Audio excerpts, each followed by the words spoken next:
বিনা সুদে লাখ টাকা ঋণ দেওয়ার প্রলোভন দেখিয়ে গণঅভ্যুত্থানে যোগ দিতে মানিকগঞ্জ থেকে ঢাকায় নেওয়ার অভিযোগে ৩ জনকে গ্রেফতার করেছে পুলিশ। তাদেরকে আদালতের মাধ্যমে কারাগারে পাঠানো হয়েছে।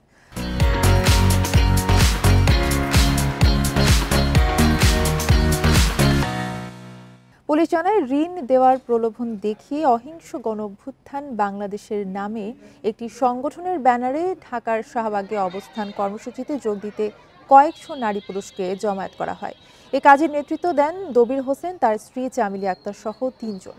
সোমবার ৭টি বাসে করে ঢাকার শাহবাগে নেওয়া হয় তাদের। তবে আইনশৃঙ্খলা বাহিনীর বাধা পেয়ে ফিরে আসেন তারা। দেশে অস্থিতিশীল পরিবেশ তৈরির উদ্দেশ্যে চক্রটি কাজ করছিল বলেও জানায় পুলিশ। দেশের বর্তমান চলমান শান্তি শৃঙ্খল পরিবেশকে বিনষ্ট করা এবং সরকারকে পতনই হচ্ছিল তাদের মূল লক্ষ্য ছিল। এই সংক্রান্তে আমাদের হচ্ছে মূল পরিকল্পনা যারা এই চক্রের ৩ জন সদস্যকে আমরা অ্যারেস্ট করেছি এবং